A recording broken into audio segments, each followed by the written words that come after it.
আসসালামু আলাইকুম প্রিয় শিক্ষার্থীরা, আমি আবার তোমাদের সামনে এসে হাজির হলাম। আমি তোমাদের মোহাম্মদ রিয়াজউদ্দিন স্যার, বড়ইকান্দি বাহারুল উলুম দাখিল মাদ্রাসার পক্ষ থেকে, সাথে আমার টি.আর. ম্যাথ ওয়ার্ল্ডের পক্ষ থেকে। তো বন্ধুরা, আশা করি তোমরা সকলেই ভালো আছো, ভালো থাকো, সুস্থ থাকো, এই কামনাই করি। আজ আমি তোমাদের সামনে আবার নবম শ্রেণীর ত্রিকোণমিতির সৃজনশীল অংশ থেকে একটি প্রশ্ন নিয়ে এসেছি। কারণ আমরা এর আগে বলেছিলাম যে সৃজনশীল প্রশ্নের উত্তর দিতে হলে 9.1 এবং 9.2 দুইটা চ্যাপ্টারের সমস্ত সূত্র এবং মানগুলি শিখে ত্রিকোণমিতিক অবেদ, ত্রিকোণমিতিক অনুপাত, এই সবগুলিকে একত্রিত করে একটি সৃজনশীল প্রশ্ন করা হয়। তো সুতরাং এই দুটি অধ্যায়ের এই সমস্ত বেসিক ধারণা না থাকলে সৃজনশীলের উত্তর দেওয়া কঠিন। তো আজকে তোমাদের দুই চ্যাপ্টার মিলেই, যেটা সাধারণত বোর্ডে হয়, আমি একটা সৃজনশীল কোশ্চেন নিয়ে এসেছি। তো এই প্রশ্নটার দিকে তোমরা তাকাও এবং এদের উত্তর কিভাবে দিতে হয় অবশ্যই সময়ের দিকে লক্ষ্য রাখবে, যেন 20 মিনিটের বেশি সময় কোনো সৃজনশীল প্রশ্নে না লাগে। এদিকে তোমরা অবশ্যই দৃষ্টি রাখবে। তাহলে আজকে আমরা শুরু করতে যাচ্ছি। দেখো, প্রশ্নটার দিকে লক্ষ্য করো। চিত্রে ABC একটি ত্রিভুজ দেওয়া আছে, যেটাকে আমরা উদ্দীপক বলি। এখানে কিছু ইনফরমেশন অর্থাৎ তথ্য দেওয়া আছে। তথ্যগুলো হচ্ছে এই যে বি কোণের মান 90 ডিগ্রি। এই ধরনের চিহ্ন থাকলে 90 ডিগ্রি না দিলেও বুঝতে হবে যে এটা 90 ডিগ্রি, অর্থাৎ একটা সমকোণ। বিসি বাহুর দৈর্ঘ্য দেওয়া আছে √3 সেন্টিমিটার, আর সি কোণের পরিমাণ দেওয়া আছে 30 ডিগ্রি, আর বলা আছে যে বিএসি কোণের পরিমাণ থিটা, অর্থাৎ একটা অজানা রাশি। এটা হয়তো আমাদেরকে পরবর্তীতে বের করতে হবে। এই ইনফরমেশনটুকু আমার হাতে আছে। প্রশ্নগুলো হচ্ছে ক, সহজ মান যেটা এবি ও এসি বাহুর দৈর্ঘ্য নির্ণয় করো, যেখানে 2 নম্বর থাকে। মধ্যম মানে আছে খ, উদ্দীপকের আলোকে প্রমাণ করো যে 1/2 - sin square a plus 1/2 plus tan square a is equal two 1। এটাতে 4 নাম্বার। এবং সর্বশেষ প্রশ্ন গ, সেখানে আছে যে থিটা কোণের সাপেক্ষে যদি 2 into BC by AC whole square plus 3ab by AC minus 3 is equal to 0 হয়, তবে দেখাও যে থিটার সমান 60 ডিগ্রি। অনেক স্টুডেন্ট বলতে পারো যে স্যার, যেহেতু এখানে 30 ডিগ্রি আছে, 60 ডিগ্রি আমরা এমনিতেই বের করতে পারি। হ্যাঁ, অবশ্যই পারো, কিন্তু এখানে যেহেতু একটা নির্দিষ্ট বাউন্ডিং আছে, তো সুতরাং এখানে এই শর্ত মোতাবেক আমাদেরকে মানগুলি বের করে দিতে হবে। তো কথা নয়, এবার আমরা সরাসরি চলে যাই, কারণ আমার কথায় প্রায় 3 মিনিট চলে গেছে। আমি বলেছিলাম যে 20 মিনিটের ভিতরে সৃজনশীল শেষ করতে হবে। তোমাদের তো আর কথা নাই, তো তোমরা অবশ্যই চেষ্টা করবে। এবার উত্তরের দিকে লক্ষ্য করো। আমি উত্তরটা এখান থেকে শুরু করছি।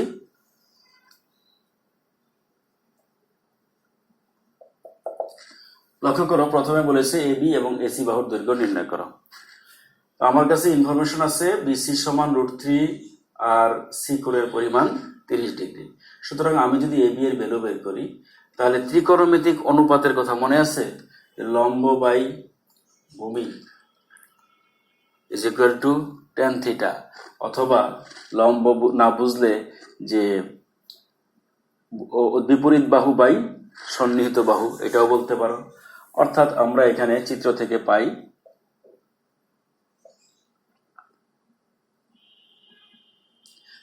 আমরা কি লিখতে পারি, লক্ষ্য করো যে AB by BC is equal two,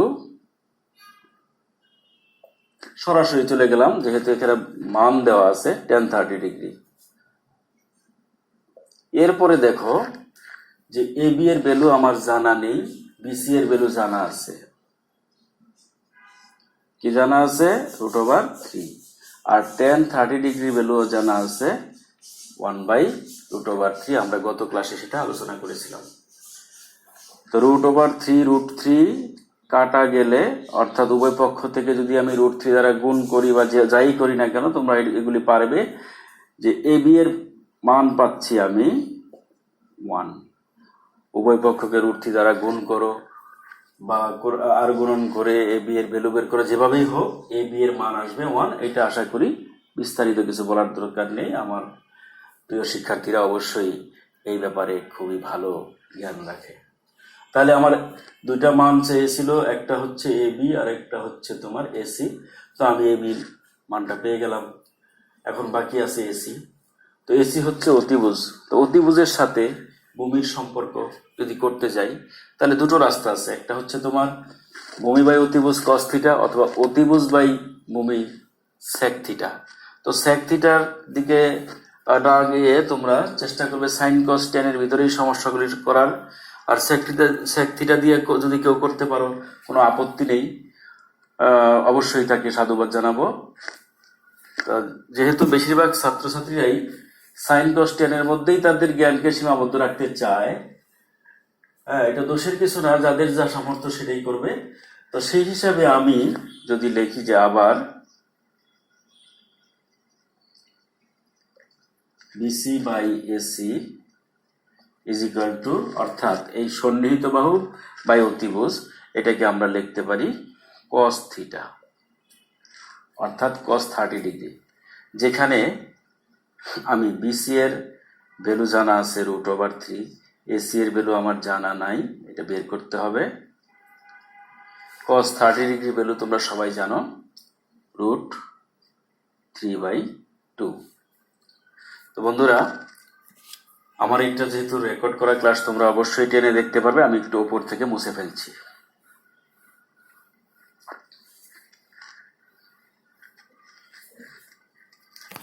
এবার লক্ষ্য করো, আমরা উভয় পক্ষকে যদি √3 দ্বারা ভাগ করে দেই তাহলে 1/AC ইজ ইকুয়াল টু আসতেছে তোমার 1/2। এখানে সাইড নোট লিখতে পারো যে উভয় পক্ষকে √3 দ্বারা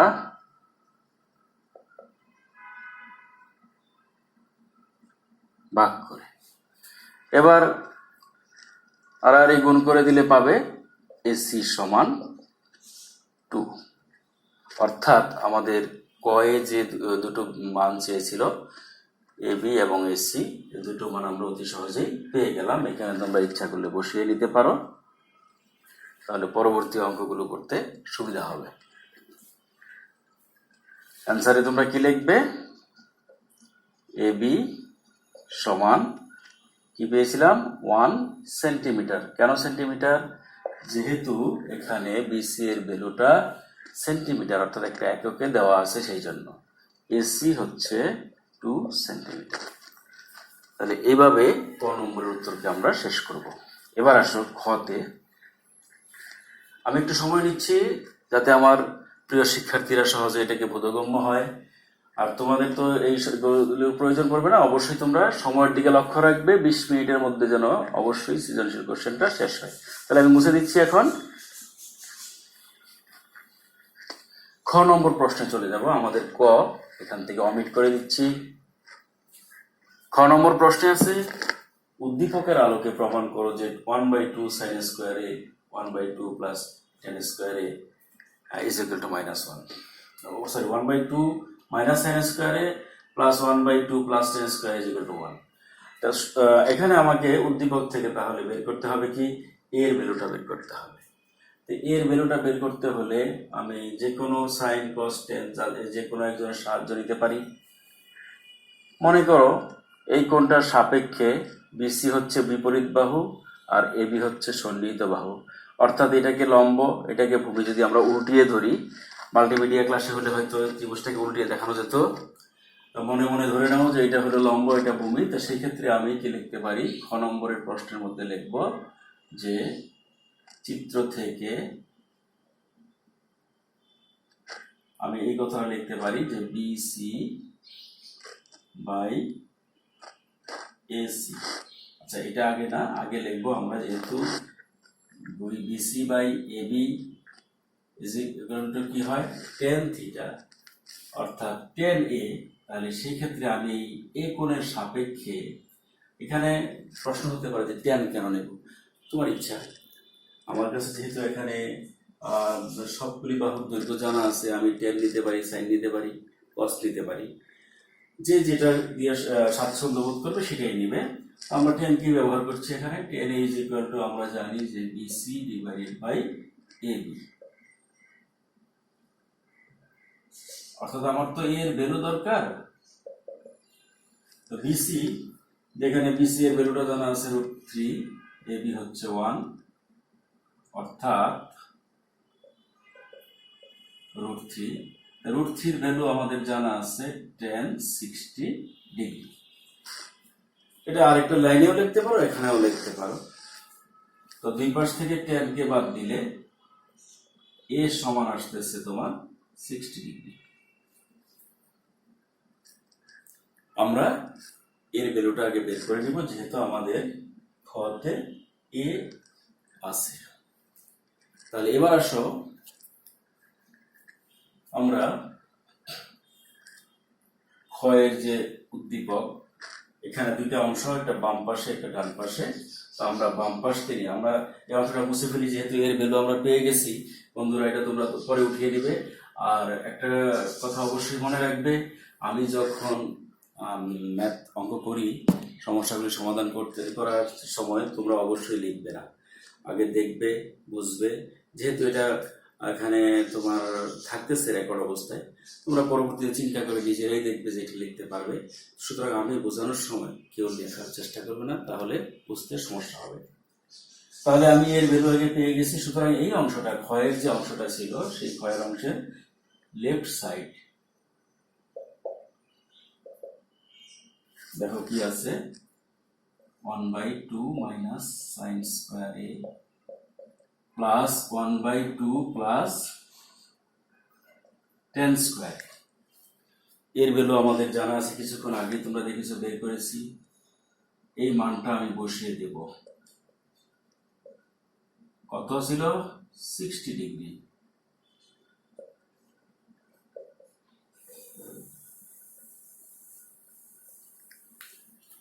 তো তোমাদের অবশ্যই মনে আছে, গত ক্লাসের মধ্যে আমরা শিখিয়েছিলাম যে কার মান কত। তো সাইন 60 ডিগ্রির মান √3/2, তার উপরে স্কোয়ার আছে, মানের উপরে স্কোয়ার দিব। tan 30 ডিগ্রির মান, সরি tan 60 ডিগ্রির ভ্যালু হচ্ছে তোমার √3, তার উপরে স্কোয়ার দিব।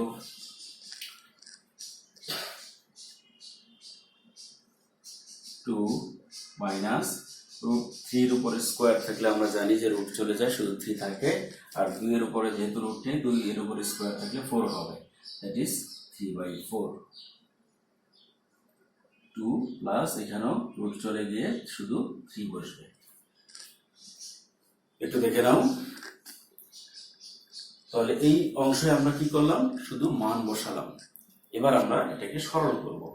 সরল করতে গেলে অবশ্যই আমাকে কি করতে হবে? উপরের অংশটুকু মুছে ফেলতে হবে, অথবা আমি এই পাশে করতে পারি, এই অংশটুকু আমার প্রয়োজন নেই।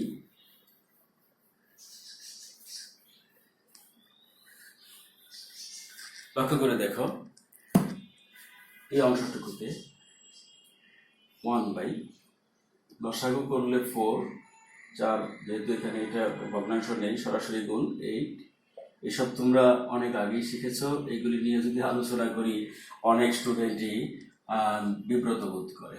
সুতরাং এসব নিয়ে আমি বলছি না, কিভাবে সরল করতে হয় এটা তোমরা খুব ভালো করেই জানো আমার বন্ধুরা। এবার লক্ষ্য করো, এই অংশটা কি হবে? 5/4 প্লাস 1/4। তো এখানে একটা জটিল ভগ্নাংশ চলে আসছে। সেটা কি? আমরা এটাকে দোতলা ভগ্নাংশ বলি। উপরের ভগ্নাংশ যদি এই অবস্থায় থাকে, উপরের ভগ্নাংশ থাকুক বা পূর্ণ সংখ্যা যাই থাকুক, তার সাথে নিচের ভগ্নাংশ গুণ করবে উল্টা করে। এটা তোমাদের সরলের নিয়ম, তোমরা খুব ভালো করে জানো। এরপর এটার সাথে যদি গুণ করি 1 কে, তাহলে 4/5 প্লাস 1/5, আবার লসাগু 5, 4 প্লাস 1, তার মানে হচ্ছে 5/5 যেখানে আমরা যদি উপরে নিচে ভাগ করে দিই তাহলে তার ভ্যালু কত 1, অর্থাৎ রাইট সাইড মিলে গেল, প্রুফড। রাইট সাইড প্রুফ হয়ে গেল। আমাদের খ অংশের উত্তর শেষ, অর্থাৎ আমাদের আগে কতে ছিল 2, খতে ছিল 4, 2, 4, 6 নম্বর শেষ হয়ে গেছে। আর আমার হাতে আরেকটা অংশ আছে গ। তো এই গ এর অংশের জন্য কি করব দেখো, এখানে দেওয়াই আছে যে উদ্দীপকের সাপেক্ষে থিটা কোণের সাপেক্ষে যদি এই শর্তটা থাকে তাহলে দেখাও যে theta is equal two 60 degree. তাহলে আমরা শর্তটা নিয়ে নেই। শর্তটা কি দেওয়া আছে, আমরা সবকিছু মুছে ফেলতে পারি। এবার আমাদের বোর্ড পুরোটাই খালি, যে দেওয়া আছে গতে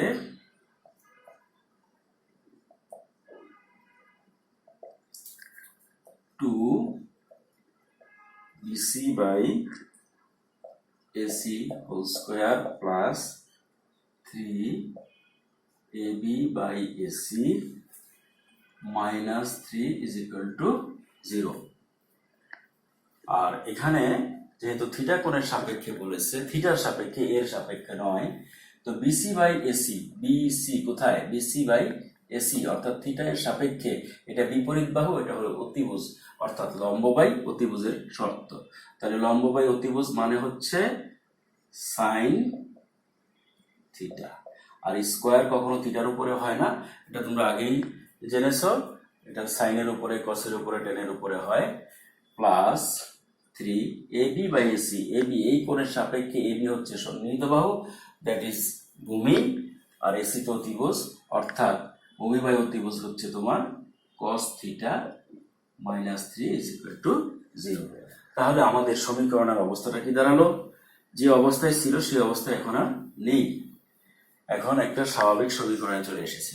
এই সমীকরণের সমাধান করতে গেলে সাইন কস এদেরকে একটার মধ্যে কনভার্ট করতে হবে। তাহলে যেহেতু এখানে সাইন স্কোয়ার আছে, আমরা জানি যে স্কোয়ার ছাড়া সাইন কসকে পরিবর্তন করা সম্ভব না, তো সুতরাং এর পরিবর্তে আমি কি লিখতে পারি লক্ষ্য করো একটু, 2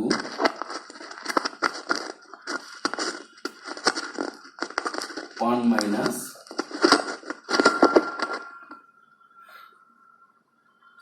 cos স্কোয়ার থিটা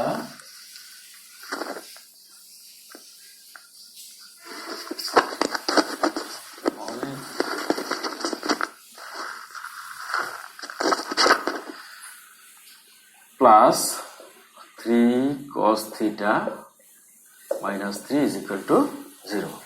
তাহলে দেখো এখন আর সাইন নিয়ে এখানে সব কসে পরিণত হয়ে গেল। এবার গুণ করে দাও নর্মাল যে হিসাব,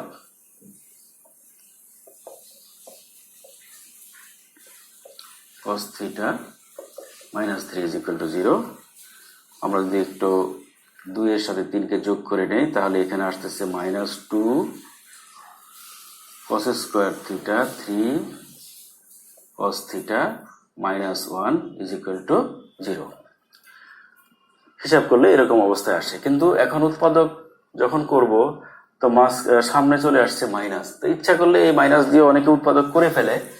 আর এটা যদি সম্ভব না হয়, অনেকের কষ্ট হয়, তাহলে একটা -1 কমন নিয়ে নাও, তাহলে দেখবে যে এখানে আর মাইনাস কমন নিলে কি হয়, ভিতরের সাইনগুলি সবসময় পরিবর্তন হয়ে যায়। তাহলে প্লাসের জায়গায় মাইনাস হবে, এখানে প্লাসের জায়গায় মাইনাসের জায়গায় 1 প্লাস হবে। আর বাদ বাকি যেহেতু 1 কমন নিয়েছি, 1 কমন নেওয়া, 1 দিয়ে ভাগ করা, গুণ করা, সংখ্যার কোনো পরিবর্তন হয় না। জাস্ট এই মাইনাসটাকে দূর করার জন্য আমরা এই কাজটা করেছি। হ্যাঁ, তাহলে আশা করি এই পর্যন্ত বুঝতে পেরেছো। এবার আমরা একটু সামনে আগাই।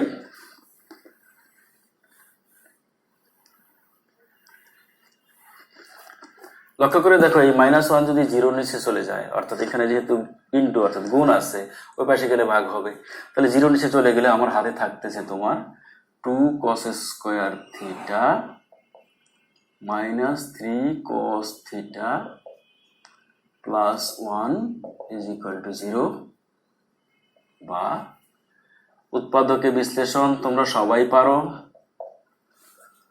মাঝখানের সংখ্যাকে ভাগ করে কিভাবে, এই সংখ্যাটাকে এমন ভাবে ভাগ করতে হবে যেন গুণ করলে এদের গুণফলের সমান হয়, আর যেহেতু এই পাশে যোগ এই পাশেও যোগ, অর্থাৎ দুইটা যোগ করলে যেন 3 cos থিটা হয়। তাহলে কি হবে, একবার মাঝখানে মাইনাস আছে, সুতরাং একই চিহ্ন বিশিষ্ট, অর্থাৎ 2 cos theta minus cos theta plus 1 is equal to 0।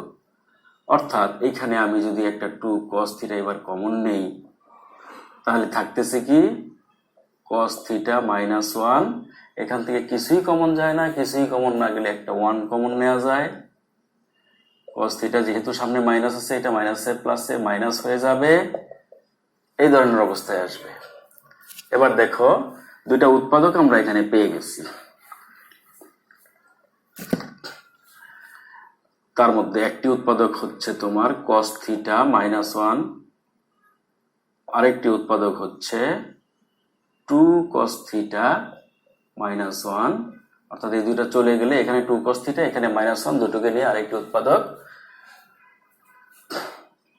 বা যদি কস থিটা মাইনাস 1 এটার সমান, যেহেতু দুইটা উৎপাদকের গুণফল শূন্য, তাহলে হয় এটার সমান শূন্য হবে অথবা এটার সমান শূন্য হবে, যে কোনো একজন। তাহলে কস থিটার সমান যদি কস থিটা মাইনাস 1 যদি 0 হয়, তাহলে cos theta is equal two আসতেছে 1। তার মানে 1 এর পরিবর্তে আমি এটাও লিখতে পারি যে কস 0 ডিগ্রির ভ্যালু হচ্ছে 1। তার মানে এই ক্ষেত্রে theta is equal to 0 degree. কিন্তু শিক্ষার্থীরা একটা বিষয় লক্ষ্য করো যে 0 degree theta is equal to 0 degree এটা কখনো সম্ভব নয়, কারণ একটা ত্রিভুজের কোনো কোণ শূন্য হতে পারে না। ত্রিভুজ তাহলে সেটা ত্রিভুজই হবে না, অতএব এটা এই মানটা আমাদের গ্রহণযোগ্য নয়, গ্রহণযোগ্য নয়। তাহলে আরেকটা উৎপাদক আমার হাতে আছে, সেটাকে আমরা নিব যে অথবা 2 cos theta minus 1 is equal to 0 আছে। তার মানে 2 cos theta is equal two 1। তার মানে হচ্ছে তোমার cos theta is equal two 1/2। অর্থাৎ এই cos 1/2 অর্থাৎ হাফ। তো cos কত ডিগ্রি ভ্যালু হাফ, এটাও আমাদের জানা আছে। এখানে আমি লিখতে পারি যে cos 60 ডিগ্রি ভ্যালু হাফ।